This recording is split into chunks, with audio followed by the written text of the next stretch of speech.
खुलुमबाय लोगोफोर जोबोद दुखु होनना बाथ्रा नंगौ हाग्रामा महिलारि सार नङाबा दानि जेनेखि इउपिपिएल दैदेननाय सरकार बिनि गाज्रि थासारि आरो जोंनि दा बिटिआर आव सोलिनाय गाज्रि थासारिखौ खुनु रावबो माने बोस्रांनो हानाय नंला बिराद मोनसे दुखुनांथाव जाबाय आरो बे बाथ्राखौ बुंदों दिनै जाय इउपिपिएल निफ्राय दिनै बे मेडामा एबा बे बायदेवा दिनै बिपिएफ आव जइन जादों बिथाङा जाहैबाय मा एमएलए जयन्त बसुमतारी सारानि समस्थिनि दा बे बायदेवा जाहैबाय मा मानि थाखाय दिनै बिपिएफ आव थांखो दिनै डिटेल बाथ्राखौ बुंगोन किन्तु दिनै दुखुनांथाव बाथ्रा बेनो जाहैबाय मा बायदेवा पिसिडिआर माने इउपिपिएल जानायनि सिगां पिसिडिआर मोनथ' बे पिसिडिआर समनिफ्रायनो बे बायदेवा पिसिडिआर आव दंमोन आरो बिपिएफ नि एगेन्स्टआव खामानि मावबोबाय थादोंमोन जे माखासे माने सिमां मिजिंफोरखौ लानानै दा दिनै पिसिडिआर समनिफ्रायनो इउपिपिएल जों थाफानानै पिसिडिआर निफ्राय इउपिपिएल जाबाय इउपिपिएल आवबो थाबाय थानानै खामानिफोर मावबोबाय आरो जयन्त सारनि थाखाय गोबां खामानि मावबोबाय दिनै नाथाय दिनै खामानि मावसेयावबो बिथांजो आइजोनि जेनेखि ओनसोलावहाय खुनु मोनसे डेभेलपमेन्ट जायाखिसै आरो आथिखालाव बुंनो थाङोबा कि बिटिसि आवहाय खुनु मोनसे शान्ति गैया आरो बेफोर शान्तिखौ लाबोनांगौबा दिनै हाग्रामा सार नङाबा रावबो लाबोनो हानाय नङा बे बाथ्राखौ दिनै बायदेवा बुंदों लोगोसे दिनै बिथाङा दिनै समायखिरा लादों जे दिनै बिपिएफ आव थानानै बिथाङा दिनै गोबां माने खामानिफोरखौ मावसिगोन जे बे बिपिएफ आव हाबैनि सिगां बिथांनि न'आवहाय बिजेपि नि दैदेनगिरिफ्रा फैदोंमोन होनना बुंदों आरो बिथांखौ रिक्वेस्ट खालामफैदोंमोन नाथाय बिथाङा सानदों आरो साननानै दिनै बिथाङा दिनै बिपिएफ आव जइन जाबाय आरो बिथाङा दिनै बिपिएफ आव जइन जानानैहाय बुंदों कि हाग्रामा महिलारि सार नङाब्ला आथिखालनि जेनेखि गाज्रि थासारि बेखौ खुनु रावबो माने बोस्रांनो हानाय नङा बे बाथ्राखौ बुंदों दा बिथाङा मानो बुंदों आरो मा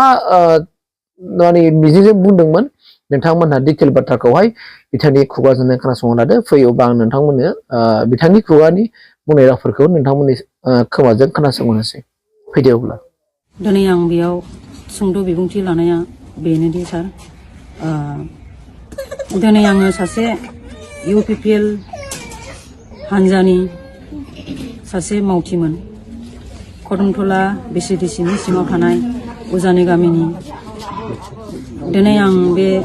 जिरायथ'ना थानाय बिपिएफ पार्टियाव जइन जानायनि मेन उद्देश्यआनो जाहैबाय आंबो माखासे सिमां दङमोन पार्टियाव खामानि मावनायनि गेजेरजों जोङो मोनसे समाव न'खर संसार गारनानै गोबां दुखु दाहा लाबोबाय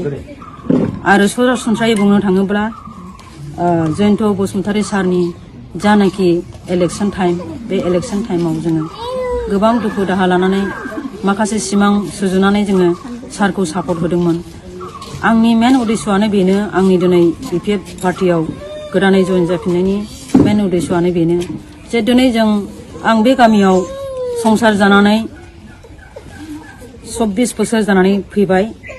दिनैसिम आं बे गामिनि सोलायनायखौ नुनो मोनाखै मानोना जों बे गामियावनो थांगोन थैगोन गथ' गथाय आरजिलांगोन आरो इयुन जेनेरेशना जाहाथे मोजां मोनसे महर मोनो नाथाय पार्टिया फैदों आरो थांदों बेबायदिनो लोब्बा लानानै आङो बिसिडिआर टाइमनिफ्रायनो बे दिनै जा पार्टी सलायगासिनो दं सरकार सलायगासिनो दं इउपिपिएल बे पार्टियाव गोबां मदद होबोबाय गावनि नांगौफोरखौ दोनथ'नानै गावनि न'खर संसारखौ बुजियालाबानो आं गोबां दुखु दाहानि गेजेरजों जोङो लोब लोबै पार्टिखौ दैदेनबोदों आरो गमामायैनो दिनै जोंनि एरियानिनो सासे केन्डिडेट मोननानै फैदों जायनि मुङा जयन्त बसुमतारी मिजिं दङमोन बे उजानि गामियाबो सानसे समाव मोजां महर मोनगोन होननानै आङो आंनि थाखाय सानाखै मानोना बे गामिया गोबां समनिफ्रायनो गोदोसोनाय बेनिखायनो जोङो दिनै इउपिपिएल सरकार थासेयावबो दिनै जोंनि गामिखौ रावबो नायसना जेब्ला इलेक्शन सफैयो बे समाव गोबां दला थाङो आरो फैयो बेबायदिनो एसे सिगाङाव आंनि बे गोबाय देरायाव बिजेपि हान्जानिफ्राय दैदेनगिरिफोर फैदोंमोन बे समाव आङो बिसोरनो जेबो फिननाय हराखै मानोना आंबो मेंग्लिनानै थानाय सासे मावथि हान्जा हिसाबै दङ आरो आं दा बेखौनो दुखु मोननानै बे हान्जायाव फैदों जे जोंनि गामिया मानो रावजोंबो नायसनजाया जोंनो सोलायनाय नांगौ होननानै जोङो लोब लोब इउपिपिएल आव सापर्ट होदों नाथाय दाब दाब जायगाफ्राव गोबां बिदिनो गैथाराबाबो एसे एनै जाबोगासिनो दङ नाथाय जोंनि गामिया एक नाम्बाराव रावजोंबो नायसनजायै जानानै दं। मानो होनबा बे गामियाव रावबो मोजां दैदेनगिरिफोर गैया, सापर्ट होग्रा गैया। बेनिखायनो जोङो जोंनि नोजोरजों हाग्रामा महिलारी सारा स्ट्रं सासे दैदेनगिरि हिसाबै जोंनि नोजोराव गोग्लैनानै दं। मानोना बे नङाब्ला जोंनि बे दानि जानाखि गाज्रि थासारि बेखौ मोजाङाव लाबोफिनो गोबां गोब्राब होननानै जोङो मिन्थिनो हायो। दिनै बिजेपि सरकारा दैदेननायजों लोगोसेनो जोंनि हारियै स्पेसियेलि जोंनि हारि हिसाबै जों गोबां खहा जाबोगासिनो दं। बे दैदेननायावनो दिनै जों हारिजों हारि माखासे रिलिजनफ्राव बेबायदिनो हेंथा जाबोगासिनो दं। बेनिखायनो जों बे जाय हान्जाजों मोनसे सोमोन्दो लानानै सरकार दादों, एलायन्सआव जानाखि पार्टिया सोलिगासिनो दङ, बे पार्टिनिफ्राय जोङो जानगाराव थानानै मोजां थासारि लाबोफिननो हानायनि मिजिं लानानै जों दिनै लोब लोबै बे जोंनि BPF जिरायथ'नानै थानाय हान्जायाव जों गोदानै जयनिं जाफिननाय जाबाय। लोगोसे जोङो जयनिं जानायजों लोगोसे गोख्रोङै जोङो पार्टिखौ आवगायलांनोसै।